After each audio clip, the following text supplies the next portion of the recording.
جیسے آج کل پاکستان میں بھی کرتا ہے کہ آپ میرے جیسا یا آپ جیسا کوئی بندہ 2-4 لاکھ روپے بھی ایک اکاؤنٹ سے دوسرے اکاؤنٹ میں چیک کرے نا تو وہ کہیں سے کوئی میسج آ جاتا ہے سے نو ٹو کرپشن اور پتہ نہیں FBR کو اس طرح کا جو ہے نا وہ ہمیں دے دیتا ہوں ظالموں، اور ہمیں پیسے جو ہے وہ FBR کی تو اتنی کل سے شروع ہوئی ہے، ہم ہی نے وہ سٹوری بریک کی تھی 1000 سے زائد گاڑیاں جو ہے جی وہ بھی ہونڈا تو یہ آپ دیکھیں کہ پیسہ باہر گیا، وہاں پر اسی طریقے سے نیشنل کرائم ایجنسی نے اس کو ڈیٹیکٹ کیا، انہوں نے اس کے اوپر کیس کر دیا کہ بھائی یہ پیسہ کدھر ہے، کہاں سے آیا، اس کے شواہد کدھر ہیں۔ جب معاملہ کیس وہاں کی مقامی عدالت میں گیا نا تو شواہد نیشنل کرائم ایجنسی بھی ڈھونڈ نہیں سکی کہ یہ واقعی منی لانڈرنگ کا پیسہ ہے، لیکن اس پیسے سے ہوا کیا، وہ پیسہ یہاں سے نون لیگ کے دور میں باہر گیا، کس ذریعے سے گیا کوئی پتہ نہیں ہے، یہاں سے پرسنل اکاؤنٹ میں بھیجا گیا کوئی پتہ نہیں ہے، وہاں سے پاکستان واپس ملک ریاض فیملی کے پرسنل اکاؤنٹ سے آیا، برطانیہ کی ریاست کے سرکاری اکاؤنٹ سے یہاں پاکستان کے اکاؤنٹ میں ٹرانسفر نہیں ہوا، وہاں یہ پیسہ پکڑا گیا، عدالت میں شواہد نہیں تھے، عدالت سے آؤٹ آف دی کورٹ جو ہے نا وہ جا کر سیٹلمنٹ کی تھی آپ کی نیشنل کرائم ایجنسی نے کہ کہیں ہرجانے سے بچ جائیں، یہ نہ ہو کہ ملک ریاض ہمارے خلاف ہرجانے کا کیس ٹھوک دے کہ انہوں نے میرے خلاف یہ کاروائی کی اور ان کے پاس شواہد نہیں ہے، اب انہوں نے الزام لگایا تو اپنے شواہد کو ثابت کریں۔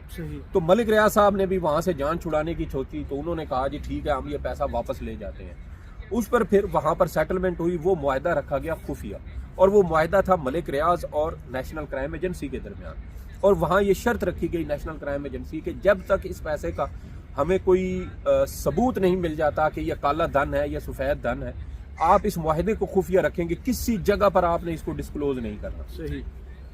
ملک ریاض فیملی نے کہا جی اوکے، اس پر پھر انہوں نے کیا کیا کہ انہوں نے پاکستان حکومت کے ساتھ بات کی، عمران خان حکومت سے، اور کہا کہ ہمارے اتنے پیسے ہیں ہم واپس لانا چاہتے ہیں، ہم سپریم کورٹ میں اپنے جرمانے والے اکاؤنٹ میں جمع کروائیں گے۔ صحیح، ٹھیک ہے، تو انہوں نے کہا، اس وقت آپ کو پتہ ہے کہ ویسے بھی ڈالرز اور پاؤنڈ کی کمی تھی، تو حکومت نے کہا جی ٹھیک ہے آپ لے آئیں، لیکن انہوں نے کنڈیشن یہ رکھی کہ یہ ہمارے اور NCA کے درمیان جو ایگریمنٹ ہوا ہے نا، آپ اس معاہدے کو خفیہ رکھیں گے، اس کو کسی جگہ پر آپ اس کو ڈسکلوز نہیں کریں گے۔ اس دوران آپ کو یاد ہے ایک وہ ویڈیو بھی آئی تھی ملک ریاض سے شہزاد اکبر کی لندن کی کسی سڑک میں ایک بریف کیس پکڑنے کی، صحیح، اس پر یہاں پر کافی واویلا مچا تھا کہ شاید کوئی پیسہ پکڑا گیا ہے، تو پیسے لین دین ہوئی ہے جس کی وجہ سے یہ معاملہ جو ہے نا وہ رک گیا NCA والا، ورنہ تو معاملہ بہت اٹھتا۔ جی تو وہ الزام لگانے کا مقصد یہی تھا کہ عمران خان نے ملک ریاض کے ساتھ کوئی سیٹلمنٹ کی ہے، وہاں سے وہ 190 ملین پاؤنڈ جو ریاست پاکستان کا ہے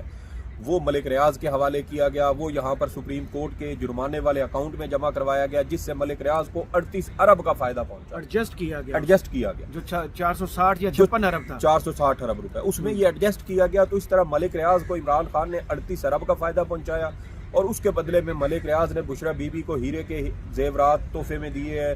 اس کے علاوہ بشرا بی بی کی دوست جس کے سسر مسلم لیگ نون کے پہلے بھی MP تھے اور اب بھی MP ہیں، اور فرح گوگی صاحبہ، ان کو بنی گالا میں سستی زمین جو ہے وہ الاٹ کی گئی ہے۔ اس کے علاوہ ملک ریاض نے تقریباً کوئی 280 کنال کے 450 کنال ایک بنجر بیابان علاقے میں سہاوا کے قریب GT روڈ پر یونیورسٹی کے لیے وہ زمین دی، تو یہاں سے تحقیقات شروع ہوئی، لیکن آپ کو پتہ ہے کہ اسلام آباد ہائی کورٹ سے عمران خان کو جو گرفتار کیا گیا تھا وہ بھی القادر ٹرسٹ کیس کے نوٹس پر ہی گرفتار کیا گیا تھا، یعنی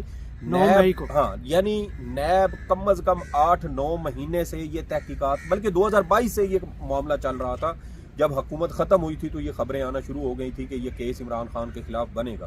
اس پر فواد چودھری صاحب نے جاوید چودھری کے پروگرام میں ایک بڑا مفصل انٹرویو بھی دیا تھا رجیم چینج کے بعد، اس میں ان سے یہی سوال جواب ہوئے، تو انہوں نے کہا تھا کہ بشرا بی بی اور عمران خان اس میں کوئی بینیفیشری نہیں ہے، وہ ٹرسٹی ہیں، اور ان کا کام جو ہے وہ ٹرسٹ کا صرف دیکھ بھال یا اس کا ایک وہ کیا کہتے ہیں کہ سرپرست اعلیٰ ہونے جا رہا ہے، کاغذی کا وہ ایک کام ہے اس کا، ان کے معاملات میں مداخلت ان کی مالی معاملات میں نہیں، کوئی بھی نہیں ہے، اور انہوں نے کہا کہ آپ جو ٹرسٹ بنانے کا یا اس طرح کا جو قانون ہے اس کے مطابق وہ یونیورسٹی بنی ہے، وہ آپ چیک کر لیں، اس کے مطابق کسی قسم کی کوئی اس میں بے قاعدگی نہیں ہے۔ لیکن یہ کہا گیا کہ یہ معاہدہ جو خفیہ رکھا گیا ہے نا مسلم لیگ PTI حکومت کی جانب سے، یہ در حقیقت 2 نمبر طریقے سے ہوا ہے، اور عمران خان نے کابینہ کو بھی دھوکے میں رکھا اور ان کو بھی یہ معاہدہ نہیں دیکھنے دیا۔ وہ معاہدہ اس وجہ سے کابینہ کے ارکان کو بھی نہیں دکھایا گیا تھا کیونکہ شرط وہاں سے یہ تھی NCA کی، ملک ریاض فیملی کی بھی نہیں تھی۔ انہوں نے کہا تھا کہ یہ NCA کی شرط ہے کہ یہ آپ کسی جگہ ڈسکلوز نہیں کریں گے. لیکن 2022 میں نا کرامت مغل صاحب، میرا اصل میں 2022 میں موبائل کا تھوڑا سا مسئلہ بنا تھا. میرے پاس پی ٹی آئی دور کی کابینہ کے اس فیصلے کی جس میں وہ ایجنڈا آتا ہے نا تو آپ 1 بائی 1 اس کو اپروو کرتے ہیں، تو اس وقت وہ ایک پیج سامنے آیا تھا جس میں یہ لکھا گیا تھا کہ یہ القادر ٹرسٹ کیس کے حوالے سے، اس معاہدے کے حوالے سے دستاویز اگر کسی عدالتی فورم میں طلب کی جائے تو یہ وہاں پر پیش کی جائیں گی. مسلم لیگ نون کی جب 2022 میں حکومت آئی، انہوں نے وہ ریکارڈ ہی غائب کر دیا اور یہ کہا کہ یہ بیرسٹر شہزاد ملک جو مرزا شہزاد اکبر صاحب ہیں یہ لے گئے، چوری کر کے لے گئے ہیں، الزام ان کے اوپر لگا دیا. تو اس میں ہوا کیا کہ اگر وہ معاہدہ کھلتا تو پھر پتہ چلتا کہ یہ پیسہ یہاں سے باہر گیا اور وہاں سے جا کر ون ہائیڈ پارک والی پراپرٹی خریدی گئی جو حسن نواز صاحب کی تھی، نواز شریف کے صاحبزادے کی. پی ٹی آئی کے دور میں پیسہ باہر سے آیا، ذاتی اکاؤنٹ میں آیا، ریکارڈ موجود ہے، مشرق بینک سپریم کورٹ میں جمع کروا چکا. قاضی فائز عیسیٰ نے اس کے اوپر کھنگالنے کی کوشش کی. جب اس کو کچھ نہیں ملا تو اس نے 23 نومبر 2023 کو بحریہ ٹاؤن کا جو سندھ حکومت کے ساتھ ایک معاہدے کی خلاف ورزی کا کیس تھا، اس کے اندر اس نے 190 ملین پاؤنڈ اس رقم کے اوپر بغیر انکوائری کروائے اس کے اوپر آبزرویشن دے دی کہ یہ لوٹ مار کی رقم ہے. جرمانے کی قسط لیٹ ہوئی یا ڈیلے ہوئی یا نہ تو وہ پچھلی ضبط ہو جائے گی، پچھلی ضبط ہو جائے گی اور پورے کا پورا جرمانہ شروع ہوگا.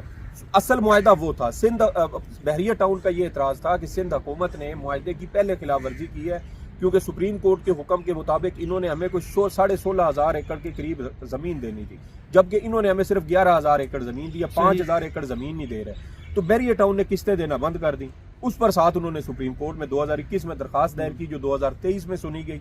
تو اس پر پھر قاضی فائز عیسیٰ نے یہ غیر متعلقہ معاملہ تھا، غیر ضروری تھا، بغیر تحقیقات کروائے اس نے اپنے فیصلے میں یہ کہہ دیا کہ یہ 190 ملین پاؤنڈ جو ہے نا یہ مبینہ طور پہ یہ لوٹ مار کی رقم ہے کہ آپ نے پیٹر کو لوٹا اور آپ نے پال کو یہ رقم دے دی. جی بالکل، یہ بدنام زمانہ اصطلاح انہوں نے اپنے اس فیصلے میں لکھی. جب یہ چیز سامنے آ گئی نا، یہ فیصلہ آ رہا ہے 23 نومبر 2023 کو. آگے دسمبر میں جا کے آپ کا نیب جو ہے وہ عمران خان، بشرا بی بی اور دیگر 11 کے ٹوٹل 11 شریک ملزمان کے اوپر یہ کیس بنا رہا ہے. قاضی فائز عیسیٰ نے یہ راستہ دکھایا تھا، اس جو ہے نا وہ بدنما داغ جو پاکستان کی عدالتی تاریخ پر ہے، اس نے عمران خان کے خلاف یہ راستہ دکھایا کہ یوں آپ کریں. میں اس کو یہ کہہ رہا ہوں تو کیا یہ براہ راست متحد عدلیہ کے اوپر، کیا یہ جو نیب کے اندر انکوائری چل رہی تھی اس کے اوپر یہ اثر انداز ہونے کے مترادف نہیں ہے؟ نیب تو تحقیقات کر رہا تھا 2022 سے، رجیم چینج کے وقت سے، اور آپ اس کو ریفرنس بنانے کے موقع دے رہے ہیں دسمبر 2023 میں جب قاضی فائز عیسیٰ پہلے فیصلہ دے رہا ہے. تو یہ راستہ دکھایا قاضی فائز عیسیٰ نے. حالانکہ اس نے خود بھی کھنگالنے کی کوشش کی. ان کو بھی نا وہ کھجلی ہوتی ہے نا انسان کو کہ عمران خان کو کہیں نہ کہیں میں پکڑوں، کہیں اس کا بازو مروڑوں، کہیں اس کا مجھے کوئی ملے موقع. کہیں آئے اور گیا. آج دیکھیں سڑکوں پر چل نہیں سکتا، گاڑی میں سفر نہیں کر سکتا کیونکہ لوگ اس کو لعنت بجا کرتے ہیں اس کو، اور وہ وہاں سے پھر منہ چھپا کے، منہ نیچے کر کے بیوی کے ساتھ اب وہ نکل رہا ہوتا ہے، سڑک پر چلتا ہے تو لوگ گالیاں دیتے ہیں. تو یہ تو آپ کی اوقات ہے زندگی کی، یہ آپ کی وہ پینشن ہے جو آپ اصل میں وصول کر رہے ہیں عوام کے ذریعے. تو اس کے بعد قاضی فائز عیسیٰ نے جب یہ فیصلہ دیا تو اس کے بعد نیب نے جناب یہ ریفرنس فائل کیا، اور نیب نے جب یہ ریفرنس فائل کیا اس کے بعد گزشتہ سال آپ کو پتہ ہے کہ نیب ترامیم والا کیس کا فیصلہ آ گیا. اس کے بعد تو نیب ویسے بھی کابینہ کے فیصلوں کو کھول ہی نہیں سکتا جب تک کہ اس کے اوپر مالی گین کا الزام نہ ہو. حالانکہ عمران خان اس میں پٹیشنر تھے، انہوں نے روکنے کی کوشش کی تھی یہ ترامیم نہ کریں ورنہ قومی خزانے کو نقصان ہو. جی اپنا جو آخری جب یہ نیب ترامیم کا مرکزی کیس چل رہا تھا نا تو اس میں عمران خان نے غالباً 28 اگست 2023 کو اپنا آخری تحریری جواب جمع کروایا تھا، کیونکہ نیب ترامیم کا کیس کا فیصلہ سابق چیف جسٹس عمر عطا بدیال نے اپنی ریٹائرمنٹ سے ایک روز پہلے جاری کیا تھا 15 ستمبر 2023 کو. اس اپنے آخری فیصلے میں بھی عمران خان نے یہی کہا تھا کہ میں چاہوں تو میں خود بھی نیب ترامیم کا فائدہ اٹھا سکتا ہوں، لیکن میری عدالت سے یہ استدعا ہے کہ آپ ان نیب ترامیم کو کالعدم قرار دیں. صحیح. لیکن اس کے باوجود اس وقت تو سپریم کورٹ نے ایک کے علاوہ جن نے وہ بیوروکریسی کو مشورے زمانہ تصویر لیک ہو گئی تھی. ہاں وہ تصویر بھی نہیں وہ تصویر لیک ہوئی ہے یا کہ جون میں، جون 2024 میں. ہاں جی وہ اپیل کیس تھا جب قاضی صاحب سن رہے تھے. تو پھر قاضی صاحب کے دور میں آیا تو ایک تو نیب اس کو کھنگال نہیں سکتا. دوسری بات یہ ہے کہ آپ نے الزام لگایا تھا مالی کرپشن کا، تو آپ ثابت کریں مالی کرپشن.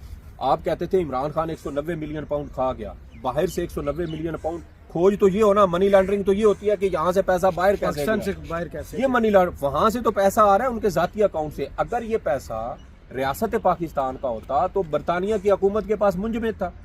وہ اس کو جب انہوں نے ڈی فریز کیا, اس کو اثاثے بحال کیے, تو ملک ریاض کی فیملی کے حوالے کیوں کر رہے تھے؟ وہ وہاں سے برطانیہ کی ریاست پاکستان کے اسٹیٹ بینک آف پاکستان میں اکاؤنٹ نمبر 1 ریاست پاکستان کا اکاؤنٹ ہے, وہاں پہ ٹرانسفر کر دیتے. کرنسی جتنی ہوتی ہے وہیں آتی ہے اکاؤنٹ نمبر 1 میں, تو آپ وہاں پہ کر دیتے. انہوں نے نہیں کیا, انہوں نے جن کا پیسہ تھا ان کو دیا, وہ انہوں نے پرسنل اکاؤنٹ سے واپس بھیج دیا. یہاں پر ان کے جرمانے کی رقم ادا ہونا تھی, انہوں نے اس کے اندر سبمٹ کروا دی.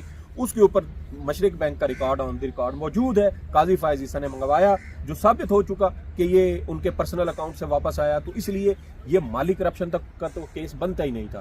ادھر سے 190 ملین پاؤنڈ آیا, سپریم کورٹ میں جمع ہوا, سپریم کورٹ کے حکم پر ریاست کے اکاؤنٹ میں منتقل ہو گیا. عمران خان نے کیا مالی کرپشن؟ سب سے بڑا الزام نیب جو لگاتی ہے, جس کے بعد سب سے آسان حل ہے اختیارات کا ناجائز استعمال, اس میں ڈال دی. دیکھیں بعد میں تو کہانی گھوم کے اسی تک گئی نا کہ اختیارات کا ناجائز جو استعمال, بہت وسیع ایک لائن ہے, لیکن اس میں دائرہ بہت وسیع ہے. اس کو بھی آپ ناجائز استعمال کو بھی تو ثابت کریں نا کہ ناجائز استعمال کیسے. اگر وہ ہے تو اس میں بشرا بی بی کیسے آ سکتی ہے؟ بشرا بی بی سب سے بڑا سوال. کہ دوسری بات یہ ہے کہ جب کابینہ نے منظوری دے دی, کابینہ کی منظوری کو اب ترامیم کے بعد اب نیب ویسے نہیں کھول سکتا. بشرا بی بی کے پاس کوئی سرکاری عہدہ نہیں تھا, وہ تو اس میں شریک ملزمہ بھی نہیں بنتی. لیکن توشہ میں دیکھا ان کو سزا بھی دی گئی. دیکھیں توشہ خانہ میں تو ایک اور اینگل سے دی گئی نا. اس وقت تو سزا اس وقت ہو چکی جب وہ ابھی تک وہ کیا کہتے ہیں اس کو کہ نیب ترامیم کا فیصلہ بھی نہیں ہوا تھا. لیکن سوال یہ ہے کرامت مغل صاحب کہ اب معاملہ ان کا پھنستا ہے یہاں پہ. معاملہ اس طرح پھنستا ہے کہ اب اگر عمران خان صاحب کو سزا ہو اور بشرا بی بی کو نہ ہو تو اس میں بھی ان کا کیس کمزور ہوتا ہے. کہ آپ نے کیس بنایا تھا دونوں کے خلاف. فوجداری قانون میں یہ ہوتا ہے کہ جب آپ کیس بناتے ہیں نا تو اس کے اوپر پھر اگر ایک بھی ملزم کی ضمانت پہلے ہو جائے تو دیگر کو گراؤنڈ مل جاتا ہے. انہوں نے کہا جی وہ بھی شریک تھا تو اس کو ملی ہے تو اس لیے یہ بھی حقدار ہے. تو عدالت بھی کہتی ہے بھئی اگر شریک ملزم ہے اس کے خلاف عدالت کے پاس شواہد نہیں تھے, استغاثہ کے پاس, تو ان کے پاس بھی نہیں ہے, تو پھر ان کو بھی شک کا فائدہ ملنا چاہیے. تو یہاں جس طریقے سے مرضی اب یہ گھمائیں پھرائیں جو مرضی کریں.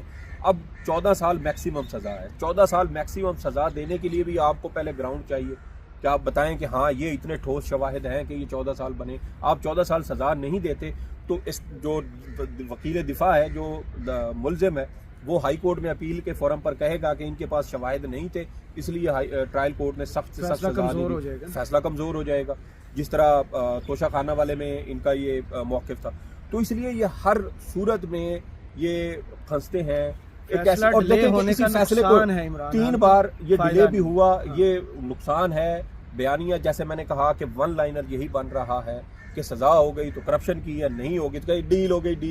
یہ وہی بات ہے. 5 بجے 8:30 بجے دیکھیں ان کا بھی انوکھا دوسرا کہہ رہا ہے کہ 11 بجے آپ نے ٹائم دیا تھا, اس سے پہلے تو یہ جج صاحب کی غلطی ہے کہ بھئی آپ نے جب فریقین کو 11 بجے کا ٹائم دیا ہے تو آپ آگے صبح بے شک فجر بھائی مسجد میں پڑھ لیں, فارغ ہوئی گھر بھی چلے. ہاں تو آپ بے شک جا کے فجر کی نماز اسی مسجد میں پڑھیں. اس سے جو فریقین ہیں ان کو کیا ان کی صحت پہ اثر پڑتا ہے. آپ نے 11 بجے کا ٹائم دیا, 10:50 پر بشرا بی بی اندر چلی گئی. آپ کہتے ہیں کہ ملزم کی موجودگی میں فیصلہ سنانا چاہیے. جب توشہ خانہ کا کیس کا مقدمہ یہاں ہمایوں دلاور نے سنایا تھا تو عمران خان صاحب اس وقت زمان پارک میں موجود تھے, تو یہاں اس وقت آپ نے کیسے سنایا؟ جب بشرا بی بی کو سزا ہوئی تھی توشہ خانہ میں اس وقت وہ بنی گالہ میں تھیں. سزا سن کے وہ فوراً اڈیالہ جیل پہنچ گئی کہ میں گرفتاری دینے آئی ہوں, کیونکہ اس وقت ان کا یہ تھا کہ ہم گرفتار کرنے جائیں گے اور ڈرامہ کریں گے کہ یہ بھاگ رہی تھی تو ہم نے اس کو بھاگتے ہوئے کو گرفتار کیا ہے. تو وہ خود چلی گئی ادھر, تو آپ کا وہ ڈرامہ بھی. تو جب ملزمان کی غیر موجودگی میں آپ ان کو سزائیں سنا چکے ہیں پہلے, تو اب آپ کیوں وہ کر رہے ہیں؟ اور سوال وہی ہے کرامت مغل صاحب کہ شاید جج صاحب کو بھی فیصلہ نہیں ملا. اب تو دیکھیں نا سوشل میڈیا کے اوپر باقاعدہ کھل کے شاید ملا ہو لیکن سنانے کی اجازت نہیں, کیونکہ یہ پہلی دفعہ ہے جتنی کورٹس ہم نے دیکھی ہیں کور کی ہیں, یہ پہلی دفعہ ہے کہ شارٹ آرڈر نہیں آیا. شارٹ آرڈر ہاں آپ 3 لائنوں کا دیتے ہیں, 3 لائنوں کا گلٹی نان گلٹی. ادھر بھی بھائی سزا جو جرم یہ ثابت ہوا ہے اور اتنی سزا جو ہے وہ ان کو سنائی جا رہی ہے. تفصیلی فیصلہ جو ہے وہ ہم بے شک ایک سال بعد دیتے رہیں. تو وہ دیکھیں نا کہ وہی اجازت نہیں ہے. اصل کام یہ ہے ہاں, اور وہ تاثر یہی دینے کی کوشش کر رہے ہیں. اور یہ بات ابھی بھی کارڈز کے اندر یہ موجود ہے کہ عمران خان کو رہا کی اس کیس میں ان کو بری کر دیا جائے اور پھر ان کو بنی گالہ منتقل کر دیا, کیونکہ خبریں چل رہی ہیں بنی گالہ منتقل کرنے کی, اور تاثر یہ دیا جائے کہ ڈیل ہو گئی ہے. اور دوسرا اپنے ڈیل کے تحت وہ انہیں بنی گالا میں ہاؤس اریسٹ ہاں، انہیں باہر بھی نہ یہ نکالنے اس کام وقت ہو کرنے رہا کی کوشش کی جا رہی ہے. بہت شکریہ سعید بلوچ صاحب آپ کے وقت کا. مجھے اور سعید بلوچ صاحب کو سپریم کورٹ سے اجازت دیجیے. اپنی دعاؤں میں یاد رکھیے گا اور کمنٹس باکس میں ضرور بتائیے گا یہ ویڈیو آپ کو کیسی لگی.